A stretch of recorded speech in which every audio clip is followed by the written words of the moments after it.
రాసుకోండి అందరు. ఇది మనకు మెయిన్ ఇంపార్టెంట్. సైబర్ క్రైమ్ అవుతుంది కరెక్టే, కాకపోతే దాన్ని మనం ఎట్లా రిపోర్ట్ చేయాలనేది చాలా మంది తెలియదు. మొదటిది ఏంటంటే 1930 కాల్. ఇది 24 hours ఉంటుంది. మన హైదరాబాద్లోనే కమాండ్ అండ్ కంట్రోల్ దీనికి సెంటర్ ఉంటుంది. అక్కడి నుంచే మనకి ఇక్కడ పిటిషన్ జనరేట్ చేస్తారు.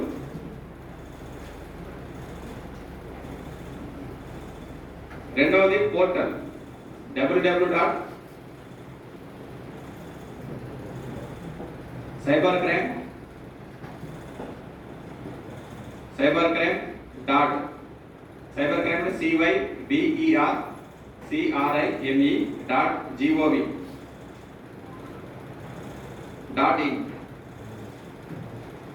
దీనివల్ల ఉపయోగం ఏంటంటే మనం ఇంట్లో ఉండి మనకు కొంత కంప్యూటర్ మీద నాలెడ్జ్ ఉంటే ఆ సైట్ ఓపెన్ చేసేసి మనం పిటిషన్ జనరేట్ చేయొచ్చు.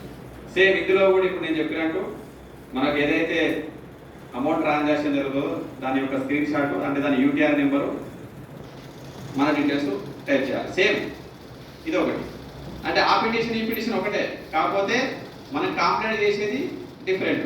అదే మేము చేసినాం, మనం 1930 కాల్ చేస్తాం. ఇదేంటి మనకు కొంచెం కంప్యూటర్ నాలెడ్జ్ ఉంది కాబట్టి ఈ పోర్టల్ ఓపెన్ చేస్తాం, మనం పిటిషన్ ఫైల్ చేస్తాం. ఇది ఒకటి.